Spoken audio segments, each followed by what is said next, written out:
আমি যেখানে ভোট দিম বলে আমি প্রতিশ্রুতি করেছিল যে ভারতীয় জনতা পার্টিকে আমি ভোট দিম, কিন্তু আমার মানুহে ভোটটো দিয়া নাই। যার কারণে নাকি আমি ইহঁতক অলপ অশান্তি দিব বিচাৰিছোঁ। এইখিনিয়ে কথা, যাতে ইহঁতক আমি টেনশ্যনত ৰাখিব পাৰোঁ। কাৰণ ইহঁতক আমাক জ্বালা যন্ত্ৰণা দিছে। সিহঁতক ভোট দিয়াৰ কথা আছিলে, ভোট দিয়া নাই। আমি গোটেই অঞ্চলৰ মানুহক মাতি আনি বুজাই শুনাই আমি কৈছিলোঁ, সকলোৱে কৈছে আমি ভোটটো আমাৰ ভোটটো দিম, কিন্তু এওঁলোকে ভোটটো দিয়া নাই। যাৰ কাৰণে নাকি আমি এই একশ্যন কৰা আৰম্ভ কৰিছিলোঁ। আজি যিহেতু আমাৰ নেলি 1 নং বৰপায়কৰ যিখিনি আমাৰ সংখ্যালঘু বহুতি এলেকা আছিল, তেওঁলোকে প্ৰতিশ্ৰুতি দিছিল যে আমাৰ ভাৰতীয় জনতা পাৰ্টিত ভোট দিম বুলি আগন্তুক দিনত। কিন্তু এই আমাৰ সংখ্যালঘু জনসাধাৰণে প্ৰতিশ্ৰুতি ৰক্ষা নকৰাৰ ক্ষেত্ৰত আজি আমি বৃহৎ কাৰ্যসূচী হাতত লৈছোঁ।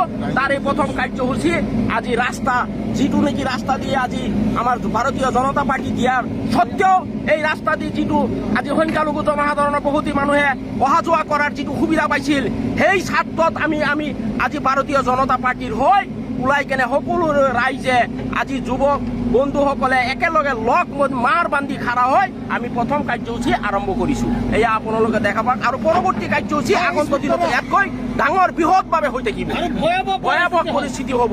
যিহেতু আমাৰ লগত যিটো নেকি প্ৰতিশ্ৰুতি দিছিল, প্ৰতিশ্ৰুতি ৰক্ষা নকৰাৰ ক্ষেত্ৰত এইটো আমি কাৰ্যসূচী লৈছোঁ। আমাৰ এই নেলি অঞ্চলত যিহেতু আমি ভাৰতীয় জনতা পাৰ্টি আমি এটা আলোচনা কৰিছিলোঁ যে আমি এইবাৰ পীযুষ হাজৰিকা ডাঙৰীয়াক আমি বৃহৎ ভোটত আমি জয়যুক্ত কৰিম।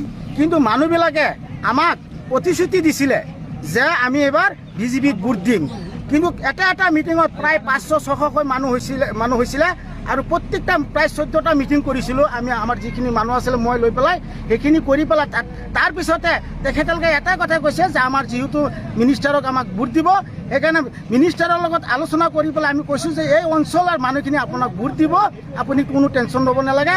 কিন্তু আমি ৰিজাল্টৰ পিছত আমি চাইছোঁ যে আমাৰ যি মাইনৰিটি এৰিয়াত যিখিনি আমাৰ বুথ চেণ্টাৰ আছে, আমাক মানে ভোট দিয়া নাই, আমাৰ বিজেপিত ভোট দিয়া নাই। সেইকাৰণে আমাক মনত দুখ পাইছোঁ যে আমাৰ মিনিষ্টাৰ ইমানখিনি কাম কৰাৰ পিছতো যি ভোট দিয়া নাই। এতিয়া আমি ভাবিছোঁ আমাৰ ৰাইজে গোটেইখিনি ৰাইজে আলোচনা কৰি, পুৰণা যিখিনি মানুহ ইয়াত আছিলে গোটেইখিনি আলোচনা বিলোচনা কৰি পেলাই আমি এটা সিদ্ধান্ত লৈছোঁ যে আজি আমি ইয়াত ৰাস্তা যিহেতু প্ৰথম কাৰ্যসূচী ৰাস্তাই আমি ইয়াত যিহেতু কাটি আছোঁ, ৰাস্তা যিহেতু ৰাস্তা চাওক আপোনালোকে কাটি আছে, চাওক আপোনালোকে ৰাস্তা যাতায়াত বন্ধ কৰি দিছোঁ। এতিয়া যিহেতু মানুহখিনি যাব নোৱাৰাৰ কাৰণে আমি বন্ধ কৰিছোঁ, যাতায়াত বন্ধ কৰি দিছোঁ আজি।